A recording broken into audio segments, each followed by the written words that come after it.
Hier, dimanche 2 mai, nous célébrions la journée mondiale du rire. Nous sommes avec la créatrice de l'école de rire qui se trouve à Frontignan dans l'Hérault. Corinne Cosseron, bonsoir. Bonsoir. Pour vous, on est d'accord, le rire, c'est du sérieux. Le rire, c'est vital. En fait, nous avons tous besoin de rire 10 à 15 minutes par jour, simplement pour être en bonne santé. Donc, le surplus, il n'y en a jamais trop, hein. On peut y aller à fond, mais on est en manque de rire en temps normal déjà, et on est spécialement, dramatiquement en manque de rire là, en ce moment, avec la pandémie. Et oui, on a besoin de rire. C'est particulier, cette période, justement, cette crise sanitaire pour le rire. On rit moins, j'imagine, ou difficilement. Alors, on est surtout soumis à des émotions bouleversantes comme la tristesse, la peur, l'anxiété, l'angoisse. Et toutes ces choses-là, tout ce stress, en fait, est un ennemi du rire. Et le rire répare point par point tout ce que l'excès de stress peut démolir. Donc, plus on est stressé, plus on a besoin de rire. Et cette journée mondiale du rire était vraiment l'occasion de rire tous ensemble, sans raison, juste pour se faire du bien. Vous dites qu'il faut donc rire un certain temps par jour. Comment procède-t-on? Comment on fait pour rire? Eh bien, on décide de remettre du rire dans sa vie. C'est une action volontaire, en fait. On décide qu'on va se prendre moins au sérieux, on décide qu'on va se garder des plages joyeuses, qu'on va téléphoner au moins aux gens qui nous font rire, qu'on va choisir des programmes pas trop anxiogènes et que si on doit vraiment regarder les infos et que ça nous fait du mal, ensuite on se regarde une comédie. Voilà, c'est un acte quand même, c'est à un moment donné une décision à prendre. Si on n'a pas envie de rire, par exemple, qu'est-ce que l'on doit faire? On se force? Je crois que c'est très important d'écouter les émotions qu'on ressent avec beaucoup d'authenticité. Si on a envie de pleurer, on pleure. Si on a envie d'être en colère, on se met en colère. Et c'est seulement à ce prix-là qu'on pourra se reconnecter à sa joie authentique. Faire semblant de rire, par contre, ça, c'est pas sain. Ce qu'il faut, c'est libérer l'ensemble de nos émotions, s'autoriser la joie, faire tout ce qu'il faut pour être dans cette joie-là.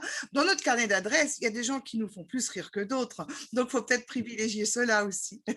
Alors la journée existe depuis 1998 et en France depuis 2003 à travers, votre école. Que se passe-t-il concrètement pendant cette journée?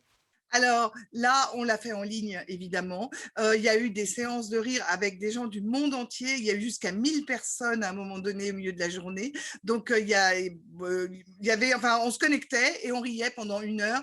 Nous, on a eu un partenariat cette année extraordinaire avec le Musée de l'Homme à Paris, puisqu'ils ont organisé une exposition qui s'appelle Rire, la science aux éclats. Et comme le musée, normalement, on devait dans ce musée faire rentrer le rire dans le musée en offrant des séances de rire aux gens qui venaient. Mais du coup, on a adapté ça aussi en ligne et on a fait des séances pour les familles en ligne. Donc hier, on a un peu montré d'une manière virtuelle cette exposition pour les gens qui n'ont pas pu s'y rendre, en plus de rire, bien sûr.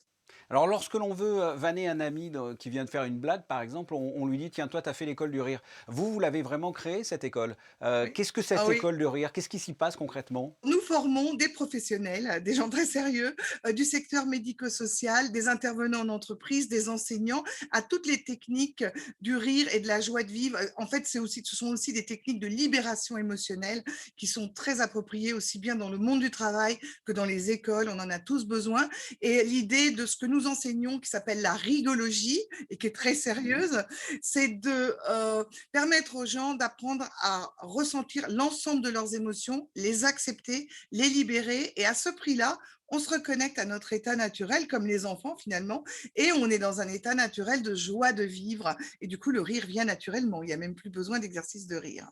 Alors vous l'avez évoqué, le rire est un bienfait, mais est-ce que le rire soigne également? C'est plus subtil, c'est-à-dire que ne plus rire rend malade. Ça, c'est clair. Si on rit plus, on va se détraquer. Si on n'exprime plus nos émotions, on va les bloquer à l'intérieur. Tout ce qui ne s'exprime pas s'imprime, on payera.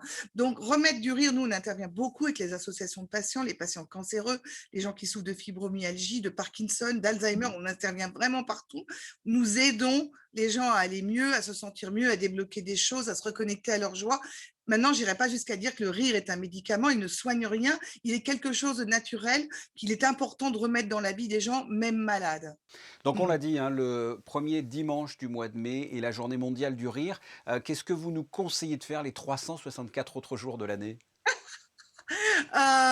Déjà de bien vous entourer, de Ouais. moins vous prendre au sérieux, de vous sourire le matin dans la glace, d'utiliser cette petite phrase magique quand quelque chose vraiment arrive, c'est de vous dire: «Et alors? Et alors? Est-ce qu'on en parlera encore dans 55 ans?» Et puis, voilà, de vous prendre avec plus de légèreté et de joie de vivre. Vous vous sentirez vraiment, vraiment beaucoup mieux. Corinne Cosseron, merci pour ces conseils. Merci à vous.